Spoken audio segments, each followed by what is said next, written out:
Қайырлы күн достар. Бүгін бізде пеште піскен сиыр етінен жасалған тағам, яғни духовкада пісіретін боламыз. Өзімнің рецептіменен сіздермен бөлісетін боламын.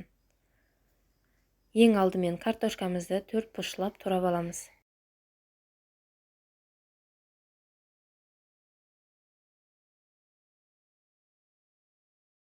Картошкамызды жартылай шекілеу етіп суға бұқтырып аламыз.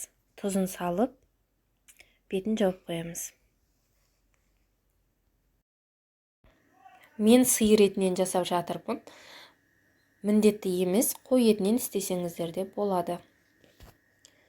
Байқасаңыздар, мен етімді жіңішке қылып және жалпақ қылып турап жатырмын. Не себепті жіңішке қылып тураймын? Өйткені мариновканы жасаған кезде тез мариновать етілетін болады.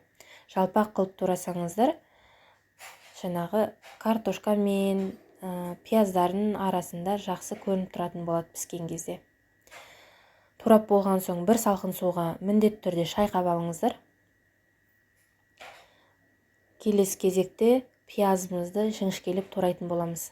Мариновкаға міндетті түрде пияз қажет.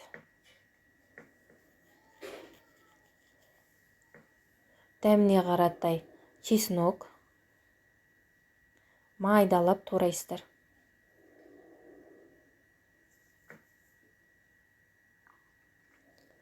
Лимон шырыны. Лимонды қосатын болсақ, етіміз жұмсаратын болады.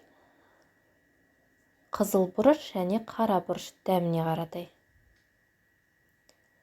Майонез.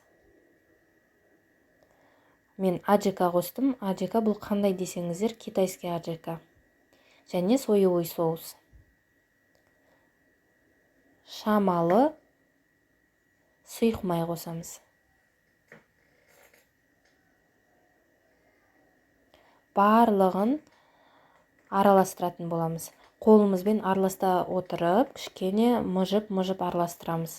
Өйткені бізде ет жұмсаруы керек. Мариновкамызды 15-20 минут күтетін боламыз. Бетін жауып, жылы жерге қойып қойыңыздар. Картошкамыздың піскенін вилкамен көретін боламыз. Жартылай піскен болса, сүзіп алып, салқындағанша тұра тұруы керек. Көкөністеріміз тураймыз. Сәбізімізді домалақша етіп турайтын боламыз.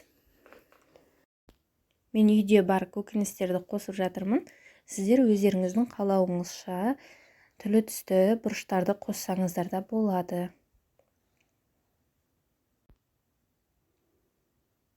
Байқасаңыздар, мен көкөністерді ірілеп турап жатырмын. Пиязды да тек ортасынан бөліп қана қойдым. Барлық салмамыздың бәрін пешке дайындайтын боламыз. Алдымен піскен картошкамызды, бетіне көкөністерімізді, содан соң мариновкамызды, яғни етімізді бетіне саламыз. Астынан үстіне қаратай жеңіл икемменен араластыратын боламыз. Қатты күшке салмаңыздар, өйткені біздің картошкамыз пісіп тұр. Ол езіліп кетуі мүмкін. Арнайы пешке арналған табағымызды майлайтын боламыз. Міндетті түрде астында, жанында майлаңыздар.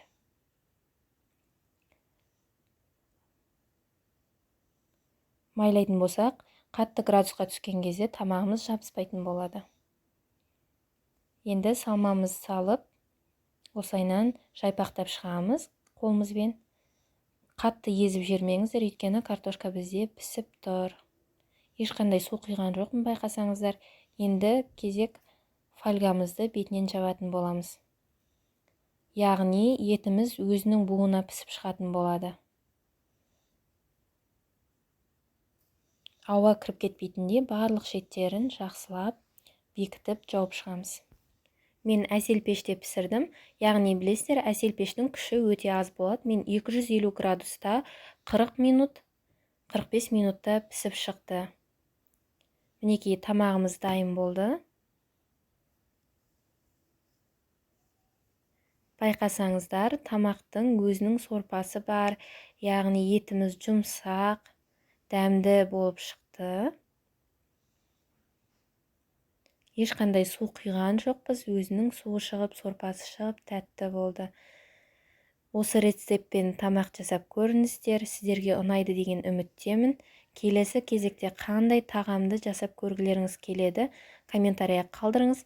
Менің видеоларымды бірінші болып көру үшін каналыма тіркеліп кетіңіз.